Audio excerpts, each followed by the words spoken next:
Pakistan astrological academy और AQ TV के ज़ेर एहतमाम हर साल जनवरी में एस्ट्रोलॉजी क्लासेस का एहतमाम किया जाता है। आप दुनिया भर में कहीं भी मुकीम हो, इन एस्ट्रोलॉजी क्लासेस का हिस्सा बन सकते हैं। AQ जेमस्टोन्स असली, मुस्तनद और मयारी जेमस्टोन्स का बाएतमाद इदारा, दुनिया भर में आपके डोर स्टेप पर। AQ gemstones.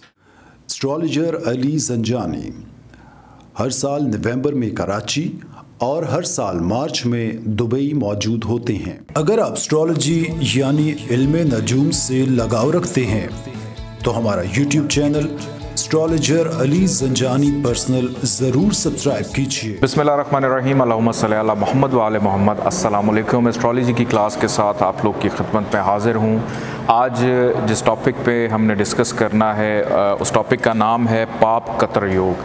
पाप का मतलब होता है कि एक बुराई, मतलब बुरी चीज़। और योग, आप लोगों को पता है कि योग जो है वो एक ऐसी प्लेसमेंट को कहते हैं या ऐसी थ्योरी को कहा जाता है जो अच्छे और बुरे असरात देने के लिए कुछ जो जैसे फार्मूला बनता है केमिस्ट्री के अंदर, वो एक फार्मूला बन जाता है। और कतर का मतलब है, मैं फिर से रिपीट कर देता हूँ, कैंची। अक्सर ख़वातीन दर्जी पे जाती हैं ना कि इसको ज़रा काट दें, ठीक है। तो बेसिकली किसी भी सियारे की अच्छाई या बुराई, उसको अच्छा करना है, बुरा करने के लिए कोई योग बनता है तो ये एक शॉर्टकट है, या उसको काट देता है, उसकी ख़राबी को बेहतर कर देता है या उसकी अच्छाई को बुरा कर देता है। ये बिल्कुल ऐसे ही है कि जैसे एक पौधा है, आप जाएं और एक कैंची लें और पौधे को काट दें। अब उसके बेचारे के बढ़ने के दिन थे, आपने उसको काट दिया। तो इस तरह से ये योग काम करता है। पिछली क्लास में हमने पढ़ा शुभ कतर योग। शुभ कतर योग का मतलब ये है कि एक अच्छा योग कि कोई ऐसा प्लानट जो 3 ऐसे प्लानट्स हैं जो इसमें आते हैं पाप कतर योग बनाने की कैटेगरी में, वो है ज़ुहल, राहु और केतु। तो ये तीनों, ज़ुहल, राहु और केतु, ये तीनों अगर अपने से आगे और पिछले घर में इनके कोई 2 अच्छे प्लैनेट्स मौजूद हों, जिसके अंदर मून, जुपिटर, मरकरी, वीनस, और फिर हमने इसमें सन और मार्स को भी ऐड किया था। सन और मार्स ये एग्रेसिव ज़रूर हैं, लेकिन ये ख़राब नहीं होते, ये बुरे नहीं होते। सन का मतलब है इस दुनिया में जितनी भी एक्टिविटी हो रही है, अगर उसमें सन ही ना हो, सूरज को ही अगर हम निकाल दें तो ये जितने भी प्लैनेट्स हैं इन तक एनर्जी पहुँचे ही ना, ये काम ही ना करें। और मार्स का ताल्लुक जो है आपके ब्लड की सर्कुलेशन से है, मार्स का ताल्लुक हरकत से है, मार्स का ताल्लुक बोल्डनेस से है, इन तमाम चीज़ों से। ये सारी चीज़ें आप लोग स्टार्ट में पढ़ चुके हैं। आज की इस क्लास के अंदर हमने ये देखना है पाप कतर योग में, पाप कतर योग बेसिकली होता क्या है। ये योग उस वक़्त लगता है, आपके सामने एक मिसाली डायग्राम मौजूद है, ये एरीज असेंडेंट की डायग्राम है। कोई भी जायचा हो सकता है, कोई भी जायचा हो सकता है, और ये योग जायचे के 12 घरों में से किसी भी घर में लग सकता है। ये नहीं है, या इसमें कोई ये कैद नहीं है कि ये पहले घर में लगेगा, दूसरे में लगेगा, तीसरे में लगेगा। किसी भी घर के अंदर ये योग जो है वो लग सकता है। इसके अंदर होता ये है कि कोई एक अच्छा सियारा, अच्छा प्लैनेट, वो 2 ऐसे प्लैनेट्स के बीच में आके फंस जाए जिसमें ज़ुहल, राहु और केतु हैं, तो इसको कहा जाता है पाप कतर योग। शम्स इस वक्त एरीज असेंडेंट के अंदर यहाँ पर मौजूद है, ये मैं मिसाल दे रहा हूँ आप लोग को। इसके दूसरे घर में राहु है, केतु भी हो सकता है, और इसके 12वें घर में ज़ुहल मौजूद है। यानी 2 ऐसे सियारे जो कि नेगेटिव प्लैनेट्स की कैटेगरी में आते थे। पिछले लेक्चर में हमने बड़ा डिटेल में इसको डिस्कस किया।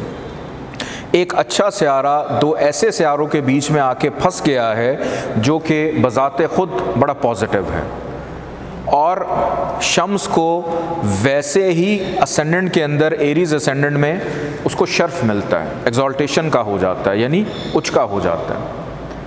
लेकिन अब उसके आगे पीछे 2 ख़राब सियारे आके बैठ गए हैं, और वो उन 2 ख़राब सियारों के बीच में आके फंस गया। एक अच्छा आदमी एक ऐसे इलाके में चला जाए जहाँ हर तरफ ही बदमाश हों, चोर हों, बुरे लोग हों, गड़बड़ पैदा करने वाले लोग हों, वो 1 महीना तो बड़ा सुकून से गुजार लेगा, 2 महीने गुजार, लेकिन तीसरे महीने या तो वो वहाँ से भाग जाएगा या वो उन जैसा बन जाएगा। खरबूजे को खरबूजा देख के रंग पकड़ता है। यही सूरत जो है शम्स की है कि वो 2 ख़राब सियारों के बीच में फंस के रह गए।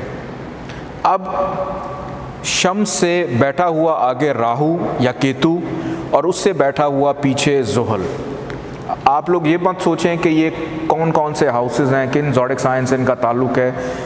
इस योग के लिए ये चीज़ देखना इतनी इम्पोर्टेंट नहीं है, इनकी प्लेसमेंट को समझना ज़्यादा ज़रूरी है।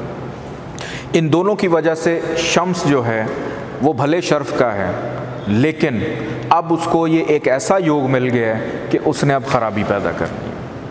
अब इस जायचे में सबसे पहले आप किसी भी एस्ट्रोलॉजर के पास चले जाएं, वो जायचा देखेगा और फौरी तौर पे आपको ये कह सकता है कि वाह जी वाह, कमाल हो गया, ज़ुहल शर्फ का है, मोहब्बत में कामयाबी, लॉटरी निकलेगी, इनाम मिलेगा, औलाद बड़ी अच्छी होगी। और वो कहे जी मैं आया इसी मकसद से हूँ कि मेरे बच्चे तो मेरे से तमीज़ से बात ही नहीं करते। क्यों नहीं करते? वजह यह है कि अब एक ऐसा योग लग चुका है कि जिसने इसको मजबूर कर दिया है ख़राबी देने के लिए। जब भी शम्स की दशा अंतरदशा चलेगी ख़राबी पैदा हो। अब यहाँ पर इनके बीच में अगर मार्स हो, same is the case with the Mars, कि मार्स की भी ख़राबी या इन चारों में से कोई भी यहाँ पर बैठा हो, अब वो इन ख़राबियों के बीच में आके फंस गया है, तो ये योग एप्लीकेबल जैसी होता है तो दरमियान में बैठा हुआ सियारा ख़राबी देना शुरू कर। अब इस जायचे को फॉर एग्ज़ाम्पल हम लोग पढ़ते हैं ज़ुहल सैटर्न जो है इसका ताल्लुक़ इस जायचे में 10वें और 11वें घर से हैं। एरीज़ असेंडेंट के लिए ये न्यूट्रल होता है, लेकिन नहस घर में जाके बैठा है, इस वजह से ज़ुहल जो है वो इस जायचे के लिए वैसी नेगेटिव हो गया क्योंकि नहस घर में बैठा है। अब यहाँ पर अगर हम राहु को देखें तो हमने अभी तक जितना कुछ पढ़ा था उसमें तो ये पढ़ा था कि राहु जो है वो जब भी टॉरस में आता है तो वो शर्फ का हो जाता है, अगर केतु यहाँ पे आएगा तो वो नीच का हो जाएगा। अब राहु यहाँ पर मौजूद है, इस साहिब जायचा के लिए राहु को तो बेहतरी पैदा करनी चाहिए, लेकिन उसने ऑलरेडी एक अच्छे सियारे को भी ज़ुहल के साथ मिलके ख़राब कर दिया। अब ज़ुहल की ये ख़राबी और राहु की इसके ऊपर आने वाली ख़राबी, अब ये ख़राबी यहाँ जिधर उसकी नज़र पड़ रही है 7th हाउस में, वहाँ भी ख़राबी पैदा कर रहा है। किसी भी जायचे के अंदर जब भी ये योग मौजूद हो और उसकी असेंडेंट और उस प्लैनेट की पोजीशन को देखते हुए हमेशा ऐसे प्लैनेट का एक्टिव करना उसका बहुत ज़रूरी है कि आप उसका स्टोन लाजमी रिकमेंड करवाएं, ताकि अगर ज़ुहल यहाँ पे 15 दर्जे पे है और यहाँ पर राहु जो है वो 14 दर्जे पे है और शम्स जो है वो बैठा हुआ है 2 या 3 दर्जे पे, कि दोनों के दोनों डिग्री वाइज ताकत में हैं और शम्स जो है वो बेचारा डिग्री वाइज ताकत में नहीं है, तो वो मज़ीद ख़राबी, फिर ये शर्फ कोई फ़ायदा नहीं देगा।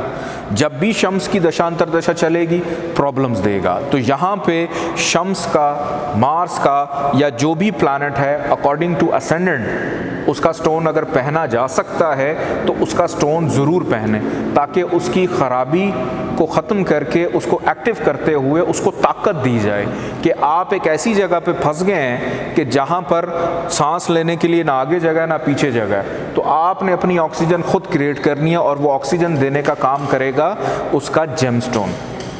तो सन का जेमस्टोन या कोई भी प्लैनेट है उसका जेमस्टोन जो है उसकी प्लेसमेंट को देखते हुए कि कहीं ये जेमस्टोन पहनने के बाद ये ना हो कि वो 6ठे को, 8वें को, 12वें को भी एक्टिव कर दे साथ। तो एक्सपर्ट ओपिनियन यहाँ पे बड़ा काम करती है।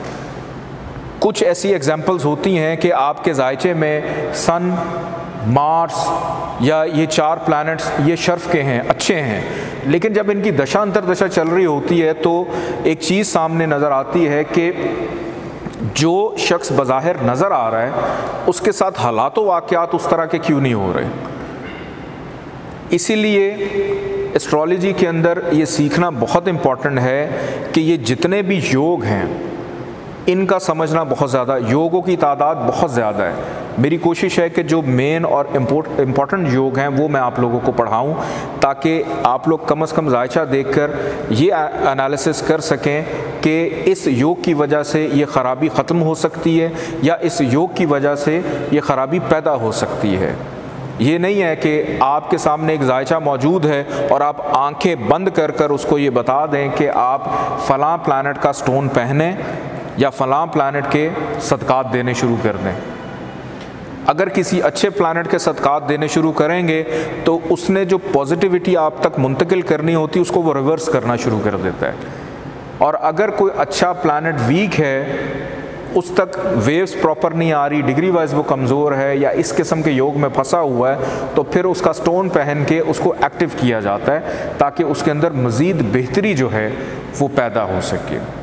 शुभ कतर योग, पाप कतर योग, ये दो ऐसे योग हैं जो एस्ट्रोलॉजी में या किसी भी बर्थ चार्ट के अंदर ये बहुत कॉमन होते हैं। ये अक्सर बर्थ चार्ट्स के अंदर 60 to 70% मिल जाते हैं। तो आप लोग इन योगों की स्टडी करें, लेकिन उससे पहले इसका जो फॉर्मूला है जो कि पिछली क्लास में मैंने आपको बड़ा डिटेल से समझाया था, सिंपल सी बात है कि एक बुरा आदमी दो अच्छे आदमियों में आ जाए तो वो आहिस्ता आहिस्ता अच्छाई या तो सीखने लग पड़ता है या अच्छाई की तरफ जाना शुरू हो जाता है, और एक अच्छा आदमी दो बुरे लोगों में फंस जाए तो वो आहिस्ता आहिस्ता उनके रंग में रंगना शुरू हो जाता है। यही इन दो योगों का काम है जो अच्छाई और बुराई, मतलब पॉजिटिविटी और नेगेटिविटी देते हैं। और जब भी सन की दशा अंतर दशा चलेगी इस मिसाली जायचे के अंदर, तो सन जो है वो प्रॉब्लम्स देगा।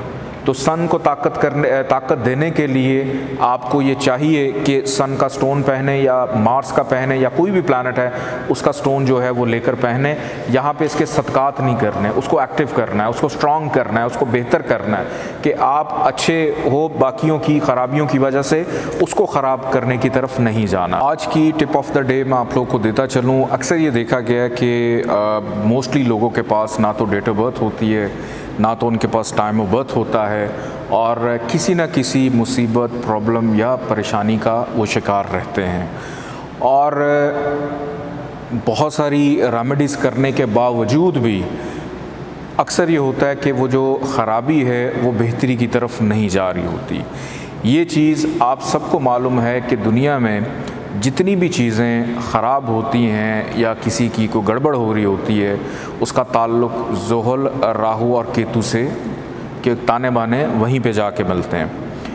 तो ऐसे अफराद जो किसी भी वजह से किसी परेशानी का, मायूसी का, डिप्रेशन का, तन्हाई का, घबराहट का, एंजाइटी का शिकार हैं, तो उनको चाहिए कि अपने घर के अंदर जो झाड़ू है, झाड़ू से ख़ुद सफाई करें, क्योंकि झाड़ू का ताल्लुक़ जो है वो राहु और केतु से होता है, और राहु केतु का ताल्लुक़ गंदगी से होता है, मैल से होता है, हर बुराई से होता है जो आपके घर के अंदर बेचैनी पैदा कर रही होती है। तो अगर वो अफराद जो सफाई ख़ुद से करना बहुत ज़्यादा पसंद करते हैं, आपने अक्सर ये देखा होगा कि वो ज़्यादा रिलैक्स होते हैं, और वो अफराद जो दूसरों से सफाई करवा रहे होते हैं वो सफाई करने वालों से ज़्यादा परेशान होते हैं कि क्यों ये सफाई सही तरह क्यों नहीं है, कि गुस्सा आ रहा होता है। अगर अपने हाथ से करना शुरू कर देंगे तो ये जो घबराहट, बेचैनी जो है ऑटोमेटिकली ख़ुद हो सकती है। ज़रूरी नहीं कि पूरे घर की आप लोग सफाई करें। अगर आप अपना वॉशरूम है, अपना रूम है, या कोई एक रूम है जिसकी अगर आप लोग ये ज़िम्मेदारी ले लें कि हम उसकी सफाई करेंगे और करके फिर दिन का आगाज़ करें, और सफाई अंधेरे में ना करें, क्योंकि राहु केतु ज़ुहल के एक्टिव होने का वक्त ही मगरिब के बाद होता है, कि दिन की रोशनी में अगर सफाई करें तो ये चीज़ आपके लिए बेहतर हो सकती है। बहुत शुक्रिया, अल्लाह हाफ़िज़।